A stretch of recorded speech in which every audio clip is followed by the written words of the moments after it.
I want to focus more in this conversation about sort of the nuance of regulation, what is kind of happening behind the scenes. Obviously, the continuation of your, well, it's approaching a good few year battle at this point. You're starting to clock the miles. But I do believe that I'm starting to see from the outside looking in some good progress. So if you wouldn't mind catching up sort of the audience that might not be aware of what I'm sort of talking about there, of what you've been up to with regard to sort of the FSA, Home Office, novel food regulations. Right. First and foremost, I'm going to start off with this. If anyone wants to truly see the battle at play that involves cannabis and cannabinoids, you don't really need to look much further than what's happening with the CBD industry, because at the end of the day, with recreational use, we can kind of all get frustrated with people not asking questions, people not looking at potential tax returns through, as a result of legalization. We can all bang our heads up against the wall.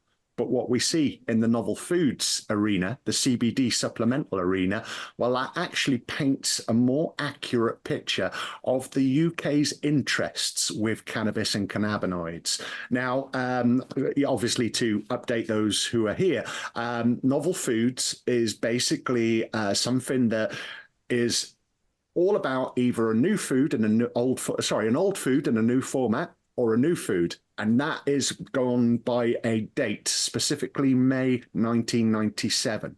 Now, in October 2018, the FSA submitted what's known as an Article 4 document with a determination on the novel status of CBD, and that was that it was indeed an old food in a new format. So from that point, the industry obviously a little bit jittery. We ploughed on until the 13th of February 2020, when we were provided with guidance and deadlines to follow as an industry. Now, what's interesting here is that the industry as a whole were told that you could only be part of this process if you were registering products that were on sale at that date or before, right? Any product that was intended to be marketed after that date would not be allowed on sale and would not be able to be available to the consumer until it had gone through the entire process. Now, have I got something wrong there, Coco? Shush, enough now. People have heard enough of you. So, basically, from that point, we were guided by the FSA. We were to consider other legislative requirements, such as the Misuse of Drugs Regulation 2001, specifically the 1 milligram rule, which is a pain, but it basically states that any product on the UK can have no more than 1 milligram per controlled cannabinoid, regardless of container size. It's very restricted, but actually it's been a mainstay for the industry, ensuring that is protected against attacks of sorts. But as the novel foods process went on, a few anomalies emerged. Companies were having products validated, and that was despite them not being in existence before 130220. We were also getting products that, as per UK legislation, were being validated despite the fact that they were drugs. And then we were kind of getting the muck around with extra kind of restrictions, such as advised daily intakes. And I'll be honest, the industry is not in a pretty place. But let me just kind of portray that pretty place, or not so pretty place as it was. When you look at the vast majority of the companies in the industry, they're playing ball. Right, but the FSA has recently authorized applications from two very, very interesting companies. Now, just to kind of give a dynamic on this, in novel foods, you effectively have three statuses. One is awaiting evidence, so you basically got half an application, but the FSA has accepted that you have something there and it will progress, subject to you having the right information. Then you have validation, which means that you have all the toxicology reports, the product data, everything like that, and it is ready to be submitted to the safety team for assessment. In this case, it's the Advisory Committee for Novel Foods and Processes, the ACNFP.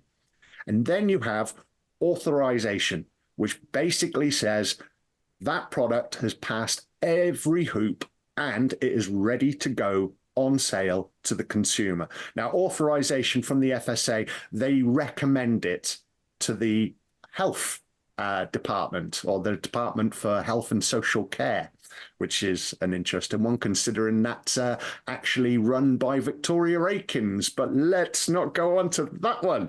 But the two companies in question are Cannaray and Purus. Now, I'll start with Cannaray first.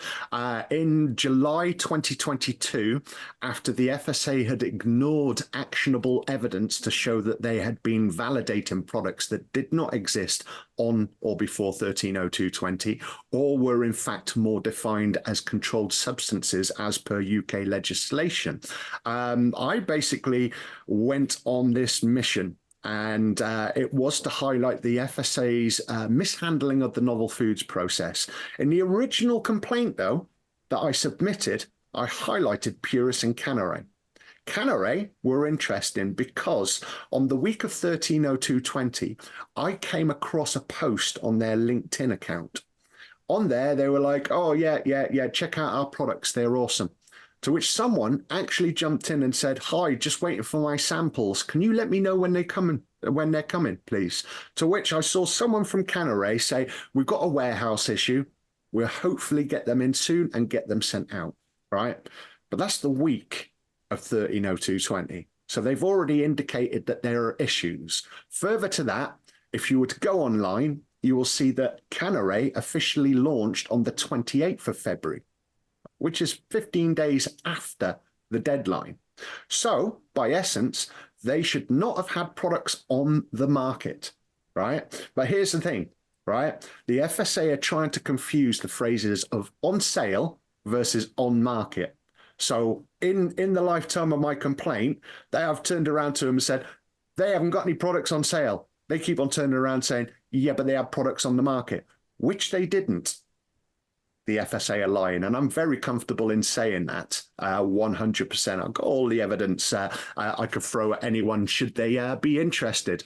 But ultimately, over 2 years and several processes, I've tried to highlight that Cannaray were indeed being allowed into a process that they did not qualify for.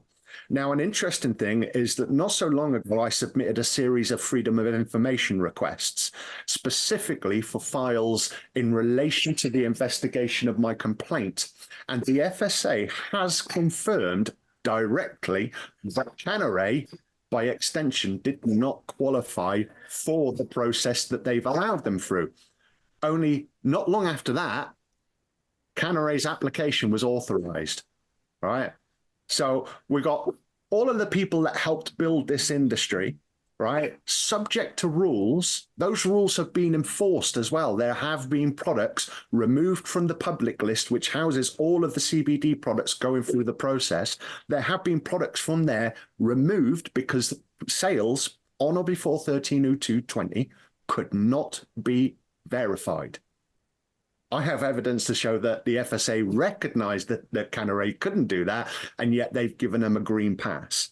Mm-hmm. Now, that's dodgy as hell, right? Because despite that, and despite there being all the evidence under the sun, the FSA still refuses that by turning around and saying, oh, yeah, but they had products on the market. Now, for people who don't know, on sale is on sale. That's black and white. Mm-hmm. On the market, you have what's known as EU Regulation 178/2002, which defines when a product can be on sale, right? Now, the two main points on this is that you have to prove your product to be safe and it cannot be mislabeled, right? So here's the thing. What the FSA also confirmed is that Cannaray were unable to verify their labels at all from that point. They provided invoices, presumably for sales, which they couldn't have managed, and yet they couldn't verify what products with the label that were sold. So to me, That's a lot of alarm bells ringing. But then we have purists, and I love purists. I say that sarcastically because we've heard of these issues with semi-synthetic cannabinoids in Germany briefly, and the thing is, there's always this kind of confusion because you have synthetic in its true sense, which is made by genetically altered yeast and streptococcus and whatnot. And it's a horrible, horrible process to create something that is allegedly a food, even though it's not even a close facsimile of CBD. Left-handed, right-handed molecules. Well worth checking out. I think it's called Shillery. With purists, now, the FSA has turned around and said that they too had products on the market on 130220. But what they don't seem to recognize is that Purist as a company launched in July 2020, and they couldn't have had products on the market because their very first product was actually put through a microbial test in November 2020. All right.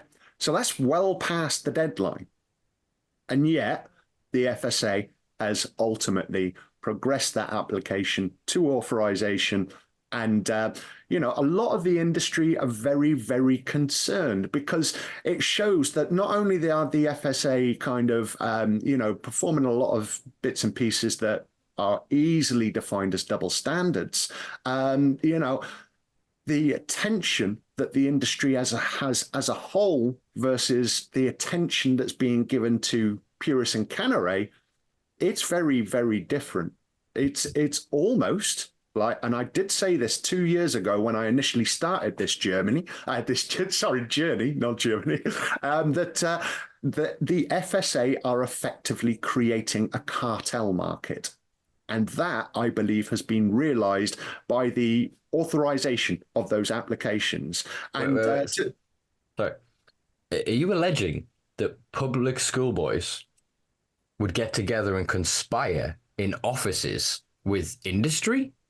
Hold on. This is huge. This is huge. This is unfucking heard of.